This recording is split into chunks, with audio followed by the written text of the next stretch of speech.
This is the I Still Believe in Cleveland podcast. I am Ryan Sponseller. We think we're building in the right direction, and we think our best baseball is yet to come, and hopefully some of the guys that are now working their way back from either injury or acclimating themselves in new positions or a new organization continue to contribute. If you haven't done so already, it's time to open your heart to the 2018 Cleveland Indians and join another wild October ride. The Indians are Cleveland's best shot at winning a world title following their third straight AL Central Division crown. And as Indians president of baseball operations Chris Antonetti mentioned, the best is yet to come, especially due to the incredible collection of talent the Indians have put together. Jose Ramirez showed an elite blend of power and speed this season, ranking in the American League's top 5 for 7 different statistical categories. Jose had a career high of 34 stolen bases, he doubled his highest walk total with 106, and hit his 39th dinger in the final series against the Royals. 2 hits the opposite way. He drives this one deep to right center, and this ball is gone. Jose Ramirez looking like the MVP candidate that he was for over 4 months. A solo blast to right center, his 39th. Jose wasn't the only Indian who went deep in the series finale, with Francisco Lindor suitably joining the act. The pitch. Lindor with a drive to deep left field. This ball is gone. Francisco Lindor with a line drive homer to left, his 38th. Francisco had a career year as well, putting up career bests in home runs, walks, stolen bases, and RBIs, and tied Mookie Betts of the Red Sox for most runs scored in the majors. Lindor and Ramirez provided the offensive firepower for many of the Indians' wins this year, and they'll have some backup this postseason. Michael Brantley, who missed the 2016 playoff run to the World Series, was in all-star form this year, batting .309 with 17 homers. Edwin Encarnacion joined the Indians in 2017, but was hurt for last year's postseason run. Encarnacion was the source of many Tom Hamilton home run calls this year, slugging in 32 homers, and is ready to play this postseason. Encarnacion's former Toronto teammate Josh Donaldson was a late-season addition and has played well after getting healthy. Donaldson is batting .280 in 50 plate appearances since joining the Tribe. Donaldson's addition was one of many maneuvers Antonetti and crew pulled to keep the Indians' trajectory upward amidst a number of injuries to key players. Andrew Miller has bounced between the Indians' roster, the disabled list, and rehab outings in Akron and Columbus throughout the year. Miller ended the season on a sour note, allowing 4 runs on 5 hits and a loss to the Royals, as he hasn't been able to find his dominant Miller-time form for consistent periods this season. Cody Allen has also struggled this season, hitting a snag since he became the Indians' all-time saves leader. We'll still see a lot of Allen and Miller out of the bullpen, but they'll likely get a lot of help from mid-season additions Brad Hand and Adam Cimber. Hand has a .228 ERA in 28 appearances with 8 saves for the Tribe, and will likely be a game-to-game option for the closer role. Trevor Bauer has made it back to pitch for the Indians at the last second after taking a line drive off the leg on August 11th, resulting in a stress fracture. Bauer has made 3 creatively positioned appearances since his return, most recently pitching a 4-inning save against the Kansas City Royals. Terry Francona has stated that Mike Clevenger would start the 3rd game in the ALDS against the Astros, and wouldn't want to wait until the 4th game to utilize Bauer. Look for Trevor's creative usage to continue in order to keep the Tribe's top talent on the field.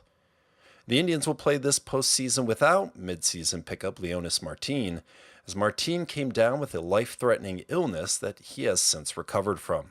Martin will stay on the sidelines to recover for the rest of the year, but he'll be in the hearts and minds of his teammates. So with all these star performances, injuries, and acquisitions, are the Indians peaking at the right time this year? They'll be tested immediately in their matchup against the World Series champion Houston Astros. The Indians get more production from their batting lineup in comparison to Houston, but the Astros' pitching staff is what makes them a threat to repeat.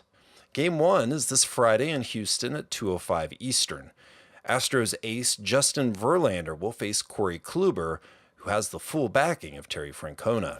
He finds a way, man, to be one of the best, and we're proud of him. And you know, he'll take the ball on Friday, and you know that's a big honor in itself, and he knows that. But he's the guy we want to lead our staff.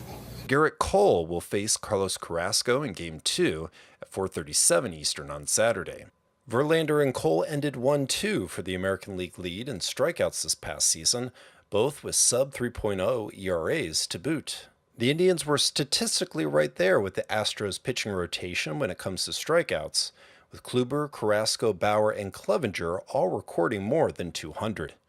The Indians will then return home on Monday for Game 3 to start Mike Clevenger against Dallas Keuchel, and either Bauer or Bieber will face Charlie Morton for Tuesday's potential Game 4. Morton and Keuchel were both critical pieces to the Astros World Series win over the Dodgers last year, so it doesn't really get any easier. It's going to come down to seeing who gets the advantage when the best face the best. The Indians need to see the best from Lindor, Ramirez, Yonder Alonso, and Encarnacion, just like they did all season long. Can we also get a hot bat out of Kipnis, Donaldson, Brantley, or Yan Gomes? The Indians have all the pieces to win. Now it's time to show the world that the best baseball is in Cleveland.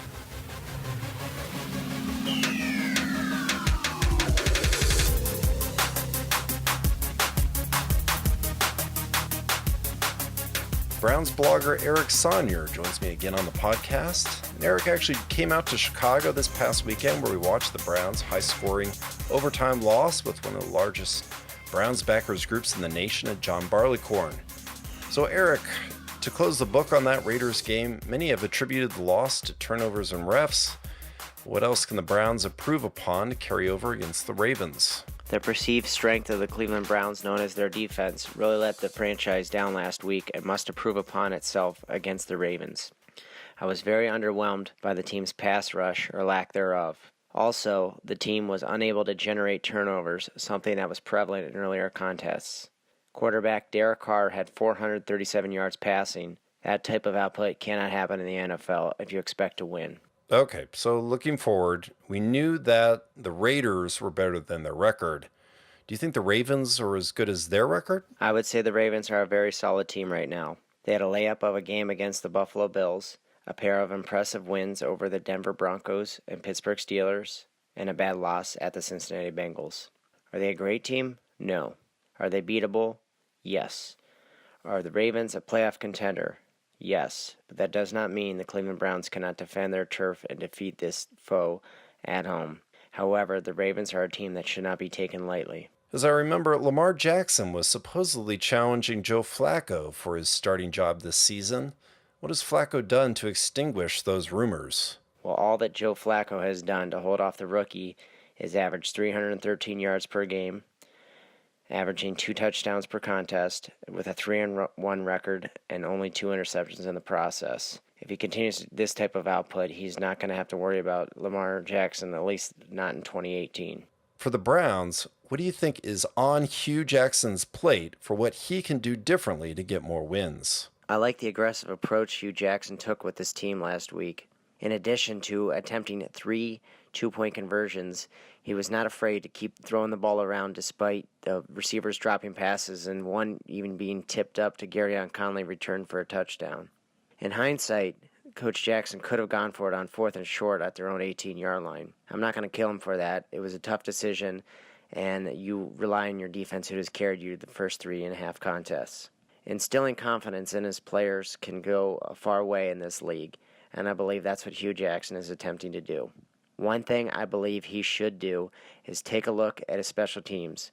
I'm not advocating getting rid of their special teams coach right now. However, changes must be made. Their team is downright awful in the coverage, return, and kicking units. They're not covering. When they are returning, they're either holding or blocking in the back and not making smart decisions. And the kicking units, well, I'm not going to say anything about a kicker that we already released, but I don't see much improvement, whether it's the punting or the kicking units. We talked last week that the Browns' defense is one of their strong points. How do you think this Ravens offense is going to attack that Browns defense? Like many teams, the Baltimore Ravens are a pass-first offense, which means they could spread the ball around to many reliable targets, like John Brown, Willie Snead, and Michael Crabtree. Normally, I would have a lot of confidence in the Cleveland Browns defense to shut down opposing offenses. However, the injury to Terrence Mitchell last week really put a lot of doubt in my mind and many Browns fans. That means somebody, whether it's Breon Bowdy Calhoun, E.J. Gaines, or Jeremiah McKinnon, newly signed off the practice squad, somebody will be forced into action that's not necessarily ready. However, that does not mean they will not excel and exceed expectations. The Browns are fighting an uphill battle. They are not expected to win, and they will be at home.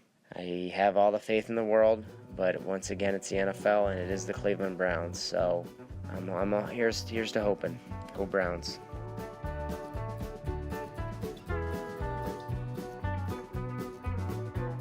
Drew Swallen is back to bring some positivity to your fantasy football team. Drew, take it away. So what we're going to do is look at some players to start and some players to sit. And we're not going to be focusing on obvious guys. You don't need us to tell you that you should start Julio Jones. It's not something that we need to get into. You're obviously going to play him. But there are some players that are right there on the borderline of should I start or should I sit? And if you're struggling to make that decision, maybe we can help out. So we're going to start at the quarterback position. This is a position that lends itself well to streaming. There's more supply than there is demand in most cases. And we have a couple of options that might be available on your waiver wire. You might have them sort of stashed as your backup QB on your roster. Or you might be struggling thinking, do I add this guy? Do I start him? We're not sure. Let's take a look. The first guy we like is Blake Bortles. Believe it or not, he's only owned in 33% of Yahoo leagues, but Kansas City's not good versus the pass. They've allowed the fifth most points to quarterbacks. He's available out there, and you could do worse. We think he's probably going to give you over 20 points this week. He's out there. Why not give it a shot? Two other guys that might not be available, but you might have them on your roster. You might be struggling if you should start them or not. The first is Matt Ryan. We think that he is a candidate to have a big week this week. The Steelers are pretty good against the run, but they're not great against the pass. They've given up about 33 points per game to quarterbacks. I don't see why Ryan can't replicate something close to that. And the other guy, putting fandom aside for a second, which unfortunately we have to do every now and again in fantasy football, we like Ben Roethlisberger against the Falcons. The Falcons, since week one, they've given up 31 points per game to quarterbacks. Their defense isn't good. We like this to be a shootout. These two teams play each other. We would like to get some exposure to this game. So there's your quarterback plays for this week. As for players to sit, the first guy we're going to talk about is Dak Prescott. If for whatever reason he's on your roster, just get rid of him. There are zero weapons on this Cowboys team. It is difficult to watch this offense when you consider they have Zeke, but they cannot throw the ball. There's no one to throw to. The best guy, Cole Beasley, is injured. We don't want any part of this Cowboys offense outside of Zeke. The second guy, this is not an indication of what we believe of this gentleman long term, but the Ravens have a really good defense. It surprised me. It probably surprised a lot of the Browns fans out there. This defense is very good against the pass. You saw it on Monday night, what they did to Ben Roethlisberger in Pittsburgh. They come into Cleveland, and I don't want to start a rookie against that team. So we're going to bench Baker Mayfield. We're not going to drop him. We're certainly going to keep him on the roster. We just got to find a different option for this week. And we're going to take a pretty big swing here. We think you should bench Patrick Mahomes, the best player in fantasy football. We think should be on your bench this week. we'll own this if we get it wrong. But the Jacksonville Jaguars defense is not something I want any part of. I think that defense is the best in the league, and they are especially good against the pass. They have been for the last 2 years now, and I don't think Patrick Mahomes puts up QB1 numbers this week. You heard it here first. Okay, on to some other positions. Again, we're going to be covering guys that you might have some second thoughts of if you should start or sit. We'll start with the running back position. The first guy we like is Aaron Jones from the Green Bay Packers. They get the Lions this week. The Lions have allowed the third most points to opposing running backs, and Aaron Jones ran for 6 yards per carry and a touchdown against the Bills. There's no reason he can't do that against the Lions. The second player that we like is TJ Yeldon. He had 100 all-purpose yards and 2 touchdowns in the game last week. That was against the Jets. And now there's talk that Leonard Fournette is injured. He might not play at all. If he does, he will not be 100%. And again, they get the Chiefs team that we already talked about, a very poor defense. So we like TJ Yeldon. We like Blake Bortles. We think these guys are going to be usable this week and this week only. As for the sit list on the running back side, we have to bench Alex Collins at this point. That goal line fumble against the Steelers was back-breaking for Alex Collins owners. Harbaugh just doesn't trust this guy. Talent aside, once he fumbled, he only got 6 carries the rest of the game. He had 0 targets. This is a game they were winning almost the whole way through against the Steelers. So until further notice, until this guy proves that he has put these fumbling issues behind him, he needs to be on the bench. He's going to be on the bench for the Ravens. He needs to be on the bench for your squad as well. The next guy that we think you should bench is James White. He has received an absurdly high number of targets and target share in this Patriots offense thus far. But Julian Edelman returns. Sony Michel had a very good week, and we think that peak James White is behind us. You can bench this guy. Maybe don't drop him yet, but it's borderline if he should remain on your roster. The third guy is Peyton Barber. He's had 57 yards total in his last 2 games. Ronald Jones has been activated. This is a Buccaneers running game that needs something, and Peyton Barber obviously isn't giving them that. Not a guy to cut just yet because of the dearth of options available at the running back position, but there has to be somebody that you can start ahead of James White and Peyton Barber and hopefully Alex Collins as well. All right, on to the wide receiver position. We have some interesting options here. The first guy that we like a lot is Corey Davis. This is a guy that played the Super Bowl champion Philadelphia Eagles last week, and he put up 9 receptions for 161 yards and the game-winning touchdown against a pretty good secondary. And he has somehow managed 31% of the targets. That's a number that you cannot ignore. I don't care, what your thoughts are on, the long-term potential of Marcus Mariota as an NFL quarterback. This guy gets volume and he has talent. And when you have those 2 pieces, it's a recipe for the games that we saw against the Eagles, these sort of breakout games. We think Corey Davis probably ought to be in your starting lineup going forward. The next guy that we like, we told you to bench Baker this week, but we don't think you can bench Jarvis Landry at this point. This is a guy that got that was targeted on 10 of Baker's 41 pass attempts last week. He has, since, this season on the Browns, he has commanded almost 32% of the target share. That is the highest in the league. Yes, he gets the Ravens this week. We've said we don't love guys going up against them, but when you get that many targets week to week, you have to be at the very least a flex starter for your squad. He just gets too many opportunities, and he's too talented to be put on the bench.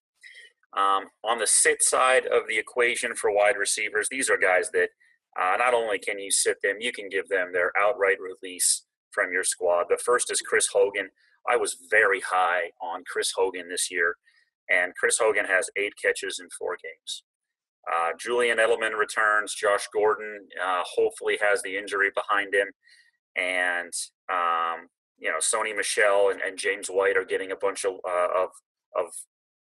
looks. So, while we're not high on James White, this is a guy that shouldn't be on your squad anymore. He's not any good. I don't know what happened to Chris Hogan, but he doesn't have it this year. Second guy is Robbie Anderson. This is a guy that has seen a grand total of 16 targets in 4 games. Darnold just doesn't throw the ball this guy's way. I don't know why. He's a downfield threat, but Sam just doesn't seem to want to look his way thus far. He's got no business being on your roster. And last, but certainly not least, we think any San Francisco pass catcher needs to be given their release from your team. Goodwin, Garcon, Kittle, any of these guys. There is no upside to C.J. Beathard and whatever else they want to throw out there at quarterback. There was nothing behind Jimmy Garoppolo, and I like Kyle Shanahan as much as anyone, but you need to have a quarterback to get the ball to these guys, and they don't have one anymore. I mentioned Kittle. That's the tight end to sit or to drop this week. The guy we like is Vance McDonald. This guy got 62% of the snaps. We thought Jesse James was going to be the starter. Most people did, but Vance McDonald has 174 yards the last 2 weeks, and he gets that matchup with the Falcons. So if he might be out there on the waiver wire, but this is a guy that probably ought to be in your starting lineup. Defenses we like. The first is Tennessee. They get Buffalo. That's always a decent idea. When you're talking about a defense to start. I know they burned a lot of people when they put up all those points on Minnesota a couple weeks back, but this is not a good team. And Tennessee, the defense looked decent against the Eagles. And anytime you get somebody against Buffalo, it's probably a decent matchup. The other defense we like is Carolina. They're going up against the Giants, a team that Pat Shurmur is the coach of, and we all know what that means. That means zero innovation on offense. This team is so boring to watch, even with their super talented rookie. This is a team that is so boring to watch, and they cannot move the ball. They just can't. That's who we like this week. Best of luck, and we will see you next week on the I Still Believe in Cleveland podcast.